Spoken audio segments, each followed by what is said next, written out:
There was a case in which, in investigation, the agencies wanted to find out where has the initial access happened from. So they were trying to target the CEO, and they couldn't target him. So they were studying this particular corporate for a very long time. What they did was they compromised the child's computer, Imagine. right? And imagine this: everybody helps children with homework, Yeah.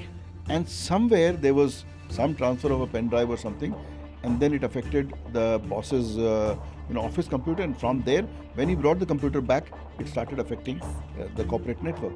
So it's every employee is basically a vanguard against these kind of attacks, and hence that kind of awareness is absolutely essential. So it's not just that the CISO is going to save or the firewall is going to save, or if you have a SOC and SIEM you're saved. It's probably your cyber hygiene, your basic cyber hygiene, which is going to save you against these kind of attacks.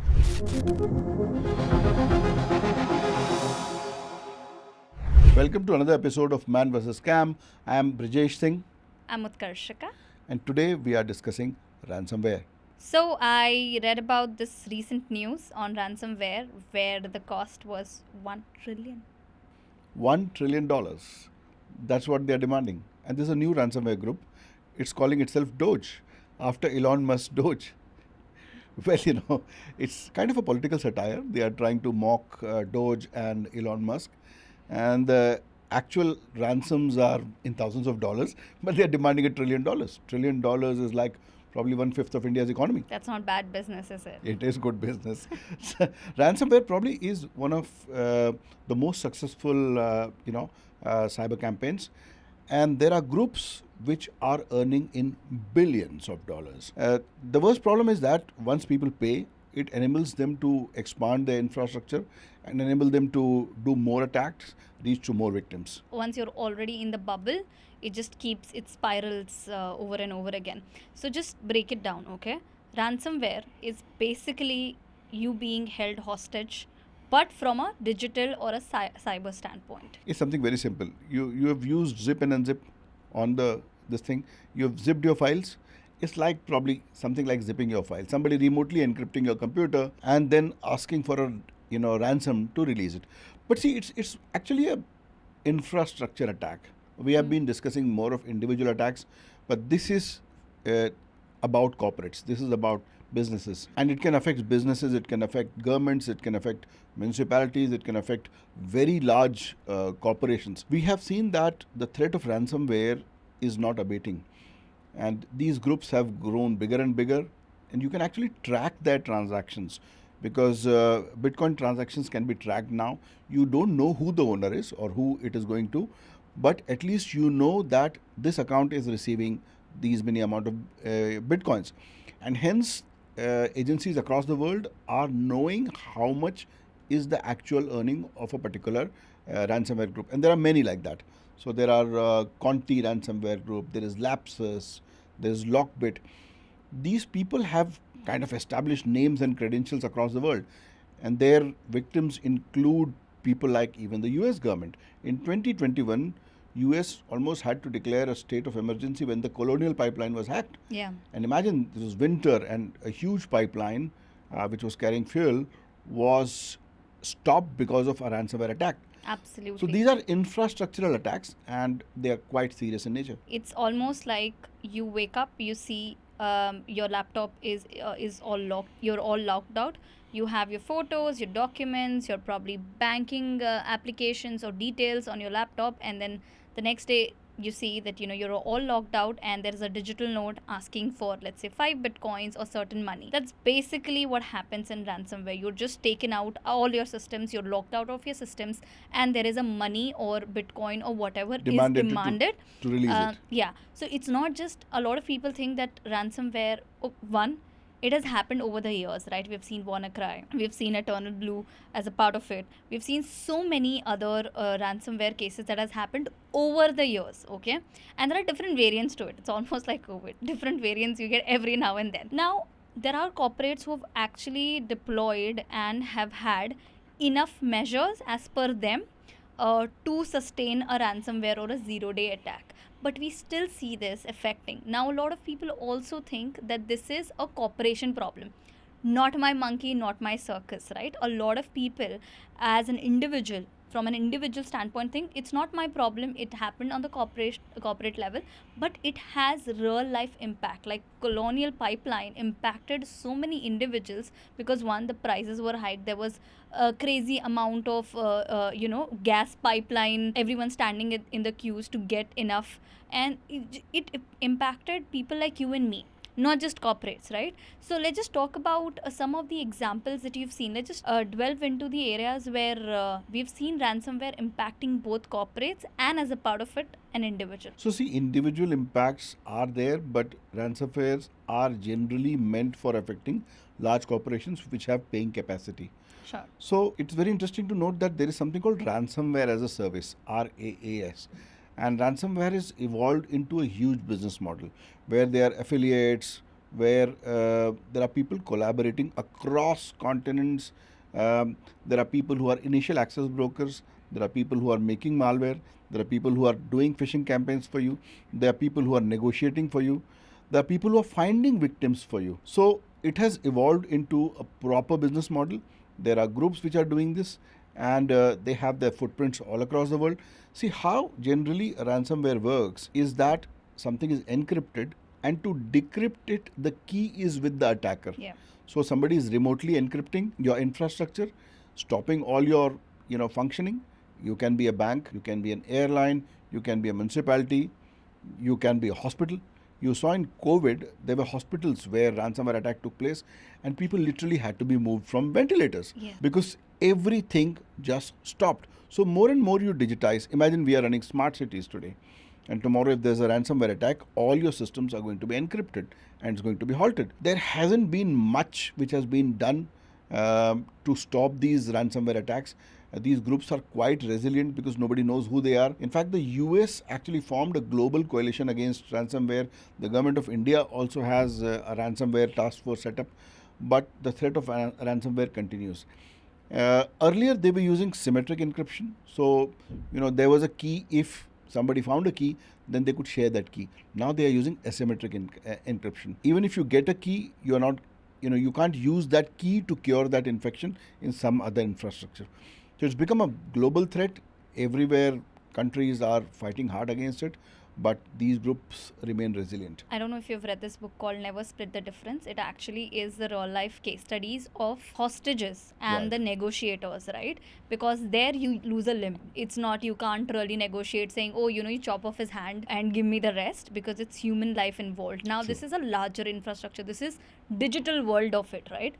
So on the RAS side of it, which is very interesting because I did not know that there are actually, a proper setup that revolves around what we saw in the physical world, but is now in the digital world. But do you see this very often in your day to day? Oh yeah, it's very professional. They have help desks, they have call centers, they have dashboards, right? Quite sophisticated. Very sophisticated, very business-like. Not only that, they have affiliate training programs, and affiliates have programs like. So let's say you want to associate. You, not you, but sure. But let's say depends how enticing it is. So let's say somebody wants to be a part of an affiliate program. So there are business models there. So you can go for a monthly subscription. You can actually go for a monthly subscription with a ransomware group. You can also go for a one-time fee, one-time license fee. You can go also for a profit splitting, that 70%, 30% or whatever. Depends upon the effort you have put in. So these are different models and they operate seamlessly. Please don't tell me there are modules like you get 2% and then that person get there's a chain marketing. Absolutely, that there happens. is. Absolutely, are you there serious? Is. Yeah. Not only that, they put hits on you on in the darknet. So, for example, you belong to a particular corporate, and there may be employees who are disgruntled, or maybe they are facing a life situation where they need money. So these people are called initial access brokers, and they want your corporate credentials. So they would put a hit and a reverse bidding on the darknet, asking that, can somebody share me official credentials of this? So, once you have a credential, you don't need to do a technical attack. You can simply log in and then start traversing that particular infra. But otherwise, you would have to do a lot of phishing. So the way basically ransomware gets in is that people make these, phishing sites which are very real, which is also a kind of social engineering. and they make somebody click something. When they click something, then it attaches itself to a dropper, which goes and downloads secondary exploits. These secondary exploits then sit on your system. This whole thing is called a cyber kill chain. Lockheed Martin has done a wonderful 7-step process. Yeah, it is a fantastic cyber kill chain process, which basically starts with recon and fingerprinting, to basically development of exploit, to basically sending it with phishing emails, to so on and so forth, till you basically profit off this infrastructure. And all of this has become a very profitable business, wherein they seamlessly collaborate. So that's why I tell my law enforcement people that, see, bad guys collaborate very well across continents. Bad guys collaborate, and good guys find it very difficult, because you have laws, procedures, jurisdictions, and department hierarchies, which make it very, very difficult to coordinate. It's human, right? If you have one enemy, there will be 5 people joining in the same troop, saying we have the common enemy. Yeah? Enemy is your friend. So there is a lot of collaboration between these cybercrime groups, and as I've already said, the cybercrime economy has now become the 3rd largest GDP. Yes. In 2025, the cybercrime economy is crossing $10.5 trillion. But that's also board conversation now. I don't know, but back in the day, almost 5 years or almost a decade back, the conversations was very specific about the protocols that probably for banking, what RBI suggests and guides you, versus like probably a healthcare, what HIPAA guides you, or just the whole was much more around governance and compliance than about what does the business need. But now the conversations I see changing. I see CISOs on the board. I see them talking about how does it impact. Now ransomware, as simple as it impacting a manufacturing or a factory, and then all your operations are shut. It's not a technical problem.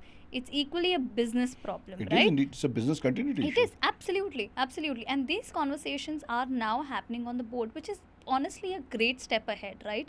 Now, you mentioned how it happens is probably clicking on a phishing link.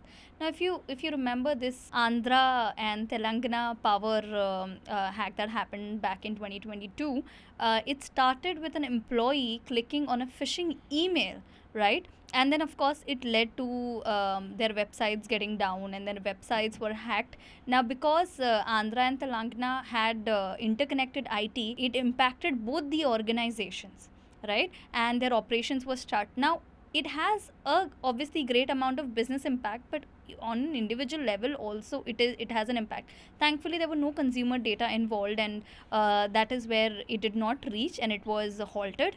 But there was a ransom, I think, of about 5 bitcoins or 6 bitcoins requested. Now, just for everyone, 5-6 must be around, back in the day would be 20-25 odd lakhs.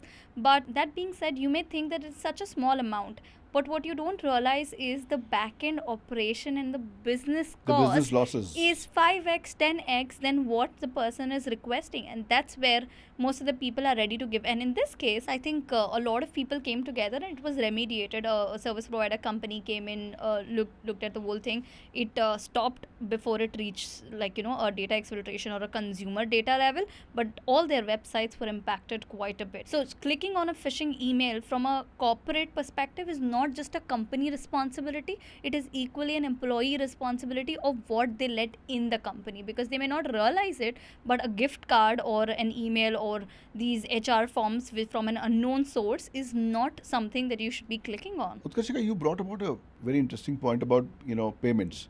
So every company has this issue, to pay or not to pay. Yes. Right?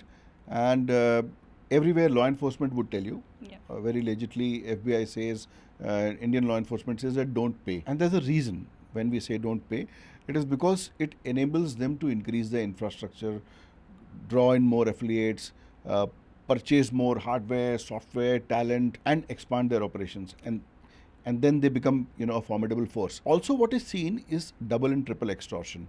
In the sense that sometimes they take money. Earlier, you should ask money in bitcoins only to release your infrastructure or to give you a decryption key. But in the double extortion method, what they started doing was that before they, send you an extortion notice, they would exfiltrate your data and keep your data as a hostage. So tomorrow, let's say you say that, okay, I don't care. I have a cold backup somewhere, and I'm going to just back up my infrastructure, and I don't need your decryption key. I'm just going to wipe everything clean and just reboot. But then they would say that, okay, we have your data. So this is double extortion, and double extortion has been very common. Now there is something called as triple extortion. In triple extortion, they would go through the data, find out the sensitive bits, and reach particular individuals. Let's say if a hospital has been impacted, and if there's a very important person, let's say there's a corporate leader whose health reports are there. So rather than just telling the hospital that, okay, we are releasing this data and you will have a reputational loss, they would, in triple extortion, go to that individual, extort that individual, saying that this is your health data.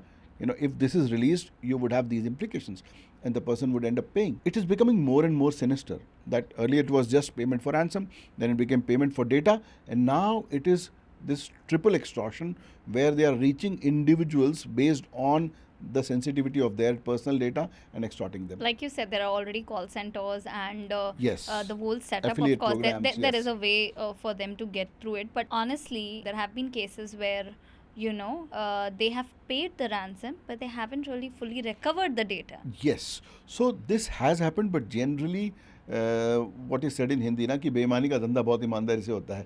So they have their reputations. Not only that, there are services, legit services by various so-called consultants who actually deal on your behalf. See, the ransomware guys are very smart. They have looked into your filings, they know your profitability, they know your business risk, and they calculate the ransom amount based on your ability to pay. Are these CAs and auditors doing side gig? They're indeed smart people. In fact, in one case, it was observed that there was a company which basically acted as a startup, and it called people to work for them. And while working, they realized that they were actually working for a ransomware gang. They didn't realize that operations, whatever they seemed as very legit with corporate offices, were actually a complex ransomware operation. And then it was discovered, and those people kind of whistle blew, and this operation was brought down. But this is something which, because of this infusion of money, has become very corporatized. It has gone to this kill chain method, where there are specialists, there are affiliates, there are dashboards, and there are programs, and they have reputations. And hence, of those gangs which have good reputations, they are known to restore the data, give you decryption keys in time. However, there's still a risk. Yeah. Let's talk about, okay, now a company or an organization, even after putting all the measures in place, all the tools in place and compliances in place, they get attacked, okay, and there's a ransom request. What can one do after they've received a ransom note? What's an ideal next step? No, first of all, I'll tell you, we'll have to go to the regulatory side now, because it's not just your problem now. Yeah. It's a problem if Is it mandated for all verticals, it's a all problem. industries? Yeah, it's a problem if you're bored, it's a legal problem, it's a criminal problem, it's a problem involving your customers, it's a problem involving your shareholders, your reputation, and so on and so forth. Now, the certain regulations ask for reporting. I think it's 6 hours now. That within 6 hours of any cyber incident, you have to report to Computer Emergency Response Team India. Certain. Apart from that, there are specific agencies that, like National Critical Information Infrastructure Protection Agency. Plus, then if depending upon if you are in the fintech, then you have to inform RBI. You may also have to inform SEBI. So please check which sector you belong to, and you may have a list of regulators you would have to inform. It would also be a good idea to inform your local law enforcement. At least in Maharashtra, we have a specialized cyber branch which is at state level, and they have amazing cyber infrastructure. Otherwise, also local police stations have a cyber branch. They have some capabilities, and if it's a very complex, let's say ransomware kind of attack, then they would definitely talk to specialized cyber agencies. Cyber cooperation between state police, between which center has a body called I4C, which is coordinating law enforcement response across all countries. You'd be very happy to know that for the first time, the United Nations has come up with a cybercrime convention. In 2024 December, all countries sat down together and thought of cybercrime as an existential threat to the world financial system and the stability of the world. And they have ratified they've come up with a convention which is going to be ratified in Vietnam very soon. See, this threat of cybercrime, of which ransomware is a very large part, has become really an existential threat to the world. And I believe that there is criminal infrastructure Yeah. See the infrastructure of basically bitcoins, of laundering money, because the payments are huge. And these huge payments are seamlessly under the radar, spread across countries. And there are services like mixers and tumblers, wherein somebody takes 100 bitcoins from you, divides them into 1 lakh pieces, and these pieces flit across the Bitcoin chain, and then they start re-emerging at some particular specified accounts, and it's very, very difficult to trace transactions through these mixers and tumblers. There are, however, tools now which allow you to see this chain of transactions, and law enforcement across the world is gearing up with these methods, with these tools and technologies. It's training its people, increasing capability and capacity both to tackle these groups. But as world, as governments, as corporates, I think everybody needs to sit together and bring down this criminal infrastructure, this infrastructure of affiliate programs, this infrastructure of making malware, this infrastructure of phishing, spear phishing, social engineering, because as long as these gangs operate, as these network operates, they are going to affect people. They are going to seamlessly attack everybody. You saw how NHS was affected. It's very interesting of how a entire ecosystem can be down, which can impact like I said, people like you and I. The whole health system of UK, Of course, NHS was it down. WannaCry? Yeah, it was WannaCry. Yeah. It was WannaCry. Yeah, the whole health system of UK had been shut down. Yeah, they had to cancel all the surgeries. Yes, Imagine if you yes, have yes. and first outside India, you have to take an appointment, and there's a whole series True, of it, right? true. It's not like India, you just walk in and then probably get your surgery and everything appointed. True. Imagine a ecosystem that is very process driven, and then all you realize is for the next few weeks, there's no important surgeries, or like Absolutely. life threatening surgeries cannot happen. Now that is an impact that you and I would face, right? One of the things that we were told when I started my journey was, and it was very interesting. They said, everyone talks about World War and like so many people who were sacrificed and everything, but everyone truly believes that when there's a next war that's going to happen, a lot of it is going to be digital. Absolutely, A lot it's going of to it, be digital. right? And you may not realize the impact that you see today. You may see that digital is making your life better. In a lot of sense, it has. But the reality is, if tomorrow there's something that is going to happen, and we are seeing it, right? It is from the cyber world. The World War III is from the cyber world, and will have a lot of impact on it. Very valid point. See, what you are saying is that cyber actions will have kinetic effects. Absolutely. And like ransomware has kinetic effects. So you saw that probably it was 2017 when Maersk, this huge shipping company, was hacked, and we had one port of JNPT which was affected, and probably India's shipping traffic was affected up to almost 18% for 2-3 months. Imagine this. In case of a warfare, to bring down a port, you would actually have to flow planes and bomb and actually start a chain of counter reactions. But here, somebody just clicked something and a whole port was hacked. Now, ransomware all across the world has had kinetic effects. Yeah. And you see, cyber and kinetic effects are getting more cyber physical. Yeah. In case of the Israel-Hamas war, you saw that how Hezbollah was, pagers were activated remotely using cyber technology. And you saw a lot of kinetic effects. Yeah, absolutely. And we're seeing it, right? And which is very, very scary. One of the reasons why, if you remember, the China, the Bangladesh, a lot of people have stopped using Chinese products because, I mean, it's even some places in some countries, it's regulated that you cannot use Chinese manufactured products in your IT setup or in your infrastructure as well, and that's why now they're building the whole firewall and everything around it, right? The threat of backdoors is very real. Yeah. In fact, what the whole of Europe has done is that it has established something called a common criteria lab.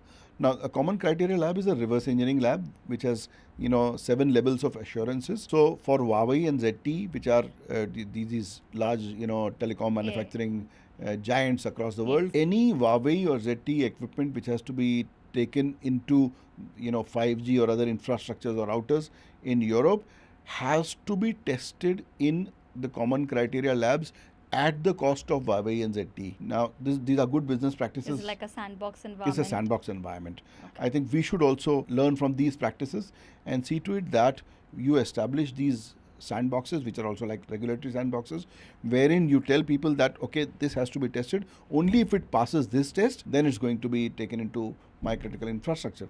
Otherwise, you'll leave a back door open for anybody, including, a ransomware group. What do you think are the most common misconceptions around ransomware? It's first of all, people think that it's going to affect individuals only. No, it's mostly an infrastructure attack. Organizations don't feel that they are vulnerable. They feel that once they've done all their certifications and they have all, They've complied to they've the complied regulatory. to all the ISO 27001s and everything, they're not going to be affected by Yeah. ransomware. But see, the ransomware groups are going to use things like zero-day attacks. Now, even after all your compliances, 0 days are going to remain. They're called 0 days because they are Exactly. they are unknown. The They're the name unknown says it. unknown. Yeah, absolutely. And there is no remedy against unknown. Apart from that, then they'll use social engineering. They'll use people's greed, right, and gullibility to get into your infrastructure. So many of these things will still remain, and any kind of this checkbox kind of compliance is not going to work. You will have to get into a threat hunting kind of scenario. Yeah. That depending upon, let's say you are a fintech company, you are a bank, you are an IoT company, you are a large shipping giant, you are oil and gas, your railways, or you are an airlines. Depends upon who is targeting you, because depending upon your enemies capabilities would be different. So if at all there is something called an advanced persistent threat, which is a nation state, they are well resourced, they have exceptional knowledge of your systems, they have all kinds of resources, deep pockets and patience, and they would sit long. And see, their purpose is different. Their purpose is compromise. They may be sitting on your system for a very long time, and as you said, the next warfare is cyber warfare. So at the next instance of warfare, they would simply disable your systems rather than, asking for money in bitcoins. Yes. So the threat is very real, and just checkbox kind of, ticking compliance is not going to work. You will have to develop good cyber resilience and cyber hygiene, even as corporates. And that is why the initial point that you were saying is that there has been a change wherein RBI regulations now have made cybersecurity directly respond to board, and they've made the board responsible for cybersecurity. Which is great. At least Which is now great. we hear that at least saying that, I don't have the budget because of this, because sometimes the board does not really translate and understand the impact that it has. But that has significantly changed. That conversation has significantly changed in the last 2 or 3 years. Yeah. That being said, now one of the major misconception as per what I think is, this is a you problem. A lot of people think that ransomware is probably vertical specific, right? It's only True. critical infrastructure. True. That means it could be banking, it could be government, it could be healthcare. But the thing is that it's not one vertical, right? This is not a you problem. This is a generalized problem. When it Yes. happens, yes, of course, there are the impact may differ from an industry standpoint, but the larger ecosystem that is impacted from a business, from a technology standpoint, is across the case. Let's take what we discussed was the power grid company, right?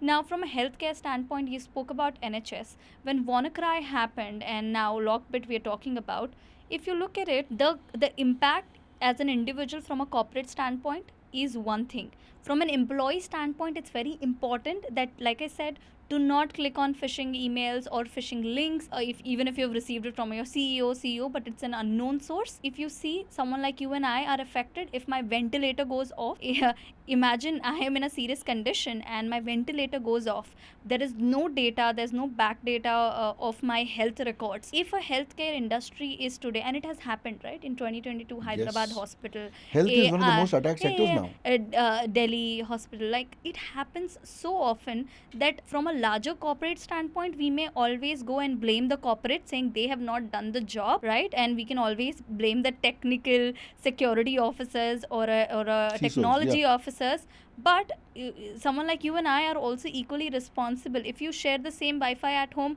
but you're using your office details, right? You're accessing your phone on the same Wi-Fi that your probably kids are. Oh, very important thing you've said. There was a case in which, in investigation, the agencies wanted to find out where has the initial access happened from. So they were trying to target the CEO, and they couldn't target him. So they were studying this particular corporate for a very long time. What they did was they compromised the child's computer, Imagine. right?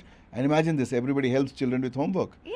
and somewhere there was some transfer of a pen drive or something, and then it affected the boss's office computer, and from there, when he brought the computer back, it started affecting the corporate network.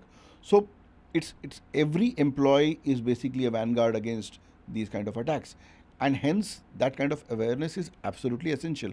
So it's not just that the CISO is going to save or the firewall is going to save, or if you have a SOC and SIEM you're saved. It's probably your cyber hygiene, your basic cyber hygiene, which is going to save you against these kind of attacks, because they just want an initial foothold. Once they get a foothold, they're going to Something traverse lateral. through that. They can just systems. move around the Yes. systems, right? Now, it brings up a very good point. Companies spend a lot of money to create cyber awareness, right? And do all that. What we're saying, they probably have said it over and over every quarterly, every yearly, and they run these assessments as well. Now, imagine something that starts at home is something that your child, your parents, that is not in your locus of control. True. But as an individual who's responsible and working in a company, in an organization, it is your very basic thing to do is to ensure this doesn't happen, right? That's why I see a lot of these companies also coming up where you cannot use your personal phone for office emails or office applications. You cannot use Slack, you cannot use your emails, you cannot use any application if you do not have, let's say, MDF, or if you do not have their agents within. But I think zero trust is the answer. Yeah. Yes, Zero trust is the my answer. favorite topic. Your favorite topic. Yes. So apart from that, I think what is also evolving is this whole cyber insurance thing. Yes. So tell me, now the companies, and I'm just going to be blatant that I don't think I understand it as well. When cyber insurance's company, they do certain parameters check, right? Which tools you're using, how are you protecting, and their premiums are created accordingly. In a case of ransomware, right, when a company is compromised but they have cyber insurance, how does the cyber insurance company today are helping in mitigating or post breach ransomware situation? So depends on the clause of your contract. So Okay. when you are doing an insurance contract, you actually have to check what conditions are they going to, does it cover ransomware or not? Because sometimes there are very specific clauses which may exclude ransomware payments, because ransomware payments are very, very huge. And if you include ransomware payments, probably your premiums are going to be huge. Yeah. Because you are looking at a much larger risk here. And there are types of cyber insurances available which cover ransomware payments also. But one caution regarding payments, again, I speak from the law enforcement perspective. See, when the Ukraine war started, there were certain agencies, there were certain, financial entities which were like Russia-linked entities which were sanctioned internationally. So now, let's say you're a body corporate which is affected by ransomware, and it's a kind of a Russian-affiliated group. Now, if you pay in ransom, you may also attract international sanctions because you have violated these norms. So it's not just, you paying in Bitcoin. Yeah. It's also you are violating an international sanction, which may be about, let's say, money going to Russia, in case of international sanctions which were basically due to the war. So it's much more complex than it seems. Very interesting. Okay. As we conclude, I think we've covered both corporate responsibility, but as an individual, I too have a responsibility. It has a larger impact in my life, in my organization, and how it impacts the larger public, right? With that, do you have any parting notes? No, I believe that, again, at the cost of repetition, I would say that like zero trust, we have to bring cyber hygiene in our lives. Yeah. And be it, even if you're an individual, let's say, right from clicking on phishing links to accepting calls to installing anything on your phone, you have to understand that if you're an employee, apart from your personal financial stability, your risk, your reputational risk to your money, you may be also endangering your whole business where you're working. And that can be really large. Imagine that if you're working for a nuclear corporation, if you're working for an airlines, then it's not just a compromise limited to you. It may bring down a whole critical national infrastructure. So look at it from this point of responsibility, and only cyber hygiene can cure it. If you really follow cyber hygiene very well, separate your workspaces and your office spaces. Do not do your office work on insecure networks. Do not do sensitive transactions. Do not do sensitive information exchange on any public networks or at places where you do not have the protection, the perimeter protection of your own corporate environment. So cyber hygiene, cyber hygiene, cyber hygiene. Yeah, I think just to say this out loud, every time you click on a phishing email, think that you're losing money from your own pocket. A lot of people or an employee may think that this is not my problem. Think of it as that you're losing money from your bank and not corporation. Just as vigilant as what you would not do for yourself, don't do it for the company. But you never know it. By clicking something or by sharing you may your lose your money, credentials- of course. No, you may be actually stopping airlines. You may be stopping trains. You may be bringing down King of the world. doomsday scenario. Yeah. Thank you for watching us. I hope you've enjoyed and learned something out of this episode. Do subscribe on IVM Podcast to learn and to see more of these episodes. If you have any queries or have gone through any such incidents or know someone who has, we'd love to hear your stories. So please write to us.